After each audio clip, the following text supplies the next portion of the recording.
So overall, I have 1 million followers. This video, I'm gonna explain how I've done it and like how I've created videos that have gone viral. But yeah, I'll just show some screenshots because I feel like they do the talking. Now, small disclaimer, obviously not every video that I post goes viral. Sometimes I lose followers, sometimes I gain followers. So I just want to put that out there before anyone comes up with me like, oh, your videos don't always go viral. Like, I've got quite a few that have gone viral, so I feel like I'm confident enough to talk about this subject.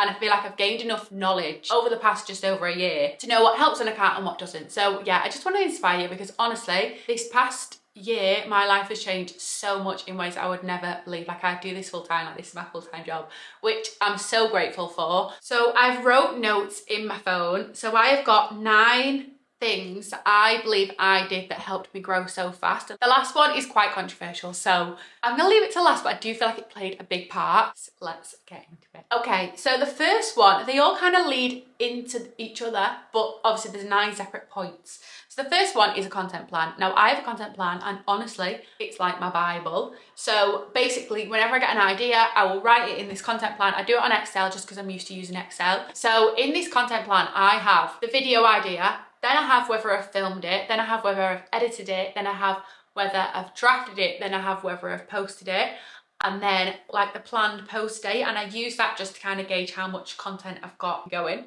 I am a bit sad, I'll colour code each one, so if I've edited them, they'll all be yellow. If I've drafted it, they'll all be green because they're good to go, the green. Yeah, it's just really clear for me then when I look, I know what ideas I've got, I know whether I've filmed them, I know what I need to edit, I know what I need to draft, because sometimes I feel like drafting the video can actually take just as long as editing it, because obviously if you're doing like the text on the app, it can take a while. So I also feel like as well, like you'll be scrolling through TikTok or Instagram and you're like, oh, that's a great idea, and then you forget it. Whenever I have an idea, I'll either save the video or just write it in my notes, and then I'll go each day, I'll like go on my content plan, I'll write out any new ideas I have. So number 2 is batch filming. Now, as much as it would be great to every day film, edit, post, sometimes that doesn't always happen. And if you want to stay consistent, I do feel like you need to batch film so you don't burn out. You could do it, people do it, they film every day, but I feel like realistically the everyday person can't film and edit and draft every single day. I like to batch film. And that's why I feel like a content plan is so good, because say for example, I was filming, so for people that are just coming and don't actually know what my channel is about, or like what my Instagram is about, what my TikTok is about, it's all about like home stuff, so like organisation, cleaning, home decor. So if I was to do like, I got some new home decor, so I wanted to film that, but also wanted to organise my drawer and film that, and I also wanted to do a bedroom reset. Because I've got them all on my content plan, I can see which ones I need to film in my bedroom and which ones, for example, I'll need to film in the kitchen. So I'll do one day where I'm filming in the bedroom and I'll film all the videos and content that I want to do that's around the bedroom. So yeah, batch filming is great. It's obviously some days I do just film on the spot, and like if I feel inspired to do a video and I see something that I want to do a video of, I'll just do it and then I'll post it that day. But I feel like batch filming helps me not to burn out and still post consistently. It does help if you're consistent, and you probably see it yourself in people that you follow. Like if they're not consistent, you're not as engaged, whereas if they're posting every day, you're so engaged. Okay, so number 3 is content research, and this is so important. Like if you want to do a page about candles, right, you need to see what's actually working. You might have some great ideas that you want to do, but to help your channel grow, see what they're doing, see what's working for them, because I also feel like that inspires you so much. Like I've got so many video ideas from just going on other people's TikToks, seeing what's working for them, and then as you're watching more videos around that topic, I feel like you just naturally get more ideas. So I have this Chrome extension, which someone told me to get once, and it's actually so good. And you obviously need a laptop to do it on. Add it to your Chrome extension. I'll try and film a video and show in this. But basically you can go on anyone's TikTok and then filter their content from best to worst. And it's just great to see what videos actually work for them, because honestly sometimes it can be so random, a video that's working for them. I find that a lot of the best performing videos are very similar, so then you can do a take on that. And honestly, some of my best performing videos have actually come from just taking inspiration from what's already working. And I feel like as much as you want to stay organic and like true to yourself when you're filming, I think sometimes you need to do those ones that are trending as well to get more reach, and then also still do your videos that you want to do, but include some that are potentially trending, because I feel like that is what's going to make your account grow, and that's what's going to get people to your page, that then they're going to see the original content that you actually want to do, and you're going to get more engagement. So post as much as you can and just experiment. And that's where I feel like the research part really helps, because if you see things that are doing well, just experiment, just try it, just do a video that's like that and just try it, see how it does. Some of my videos that have done really well, I literally just kind of fluke them. I just thought, oh, I'm going to try this, and it's done well. From all those things you've tried, look back and always analyze your content and see what's actually working and what's not, and what do your audience clearly like to see and what do they not like to see. Okay, so tip number 5 is probably the one I feel most passionate about, because I feel like so many people miss this out, and it's so crucial. Like, you could have the best video ever, but if you don't do this, no one's going to see it and no one's going to care. So tip number 5 is edit to your audience. So as much as you might think, oh, this video is great, I really like this video, you know what's coming in the video. The audience don't know what's coming in the video. So if you don't edit to how they're going to view it, they won't watch it. So the best thing to do is make sure the first 3 seconds are the most engaging part of your video. And it sounds so stupid, like 3 seconds, that's nothing. But if you've got to think of your audience when you're editing, and your audience has an abundance of content that they can consume. So, and even think of yourself when you're on TikTok scrolling, you don't actually care about whose video you're watching, especially on TikTok. Like on Instagram, it's slightly different because you follow the person and you only really see who you're following. But on TikTok, you don't see who you're following, you see what's on the For You page. And if you don't care about whose video you're watching, you just want to be entertained, you have to think of it like that. So if you don't capture their attention in the first 3 seconds, they won't watch your video. Things I like to do around this is things like I give them a reason to stay on the video for 3 seconds. So it could be as simple as, I found the best home decor. And if they're interested in home decor, they're going to wait for them 3 seconds because they want to see what it is. And do it purposely so they have to wait for 3 seconds, because once you've got them for 3 seconds, they're more likely to watch the rest of the video. I would also say, try and keep your videos short. So yeah, I edit on CapCut and you can change the speed of the video. So if I'm like, for example, pouring a drink and I'm like, oh God, this is like 1 minute long, like then no one cares about watching a drink pour for 1 minute. I'll speed it up so it's like 3 seconds or something, because you want to get onto the next point of the video. They say as well, a 7-second video tends to do well on TikTok, and I do sometimes will edit them and I'll purposely do it so it's just 7 seconds. And I think that also helps with you not burning out as well. Like, it's only a 7-second video, like just try things. This is only catered towards short form content, by the way. In terms of like reels, TikTok videos, short, give them a reason to watch. It could be as simple as, wait to see this. And they've seen that, so they're going to wait to see it. Like, even if they don't necessarily care, you've got them, they're engaged, like, oh, what's this? I'm going to wait to see it. So I do things like that. To be fair, I don't actually do wait to see that. My video that's got 32 million views does have a wait to see. So you could do things like that. Or I sometimes, in the first 3 seconds, I'll make sure there's more than one clip.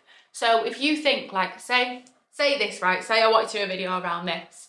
If in the first 3 seconds, it's just this, you're not engaged. But if it's like this and you're maybe moving it closer, it's like a different clip, they're engaged because like, oh, what's this? Even as well, give them value. Like, if you're giving someone value, so if I say, I did a bathroom cleaning hacks video and it was best bathroom cleaning hacks, they're going to stay because they're going to get value from watching that video. To give them a reason to watch, basically. In summary, when you're editing your video, give your audience a reason to watch and tell them straight away what the reason is. The person who's watching this video is doing 50 million things at the same time, so doesn't necessarily care what the video is unless you give them a reason to care. So yeah, that I want to feel quite passionately about. So number 6 is give someone a reason to follow. So for my video on TikTok that got me the most followers and my video on Instagram that got me the most followers, I will link them both below. But they are purely based on giving someone a reason to follow. So, because if you think, like, you're seeing so much content nowadays, if you've not actually given that person a reason to follow, they're not necessarily going to think, oh, let's follow this person. Because I feel like when people are watching videos, following isn't the first thing on their mind. They just want to watch the video and be entertained. So yeah, I'll link them, and it's really interesting because they're both a very similar style of video, and they're basically just like clips of my page and what my page is about. And it's so interesting to see that they actually got me the most followers. But then when you actually think about it, like obviously they are going to get me the most followers because it's almost like a trailer for your page. So yeah, I would recommend doing something like that. Or even just like if you've got a good video that you know is going to do well, just write as a caption, follow for more. Say for example, it's fashion and you're doing wedding guest outfit ideas. And you know, you've done millions of these. This is what your page is about. Just write as the caption, follow for more. And I feel like little things like that and the person, it just brings following to the audience's mind and they think, oh, actually I'm going to follow because I actually want that. Whereas they could just see the wedding outfits and not necessarily follow. They could really like the video, they could watch it, they could engage with it. Following isn't at the forefront of everyone's mind. So yeah, number 6 is just give people a reason to follow. And don't do it on every video because you don't want it to look spammy. Like you've got to create videos for your followers anyway. So if you're only creating videos for people that aren't following you and you like follow for more, the people that are actually following you are gonna get disengaged because they're gonna be like, I'm already following you, like what else can I do? So I feel like just kind of like space it out, I would say. Number 7 is don't focus on the algorithm too much. Like I still to this day, I've grown so much, had so many videos go viral. I couldn't tell you the best time to post and I couldn't tell you what hashtag to put. I probably should know these things and it probably might actually help me grow even more. But I think don't get bogged down by things like that because I feel like if you've got an engaging content, it's going to do well no matter what time you post it. Obviously, I feel like those things are important. Like, for example, with me, I have grown an audience that's in the UK and in the US, and obviously there's different time zones. So I feel like if I maybe posted at 6 o'clock UK time every single day, my audience would maybe be more UK, which obviously is helpful if you're like growing a business or something and you want to sell in the UK. Things like that. So I feel like there is a place for the algorithm and I feel like it's really helpful, but I feel like don't bog yourself down too much of focusing on how to beat the algorithm and stuff. Just focus on your audience and keeping your audience engaged and giving them what they want to see. Okay, so the last tip, number 9, is the one that's quite controversial, and some people will say, no, like that's not true, like they don't believe in it or whatever. But it's the law of assumption. So if you've heard of the law of attraction, it's very similar, but the law of assumption I feel like is a lot simpler and easier to follow. And it's basically, the idea behind it is what you assume to be true is true. So if you want something to come true and come into your life, you've got to assume that it's true. I don't feel too qualified to explain this, but basically, one of the techniques I use is affirmations, and they kind of say like if you just affirm, your mind then starts to believe that it's true, and then obviously when your mind believes it's true, it then kind of happens to you. So I don't practice it religiously, but there's one affirmation that I use, and every time I use it, I do notice that actually does seem to happen, and it might be a coincidence, but I believe that it's from this. So basically, one of the affirmations that I say is my content always goes viral, and I'll kind of dip in and out, like I'll go through phases, like sometimes I'll say it a lot and then sometimes I kind of just forget about it, I don't say it. But like if I'm driving or something, I'll just randomly keep saying it to myself. And I do find whenever I do that week, my videos perform well. So I do believe that it's true. And also one of my other affirmations was I have 1 million followers. And I, at the time, obviously I've got TikTok and Instagram, and I at the time was like trying to get 1 million followers on one of them. And then I joined an agency and she was reaching out to different brands and she was saying, oh, this is like aesthetically in home, and like introducing me and saying that I have 1.2 million followers across Instagram and TikTok. And I was like, oh my God, I already have 1 million followers. And I genuinely didn't realise, because obviously I was looking at TikTok as a number and then Instagram as a number. And one day I was like, oh my God, I actually do have 1 million followers.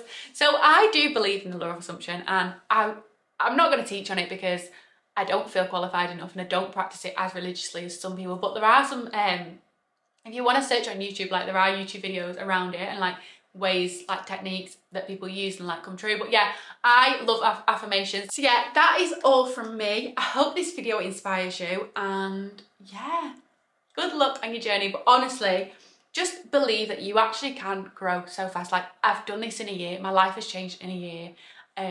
So yeah, I'm gonna do a separate Instagram one and a separate TikTok one, but then I thought I actually feel like it's all the same. Like I follow the same techniques on both. So yeah, I hope you found this valuable, and when you implement the tips, you see some growth. I do feel like you will, so please let me know if you do.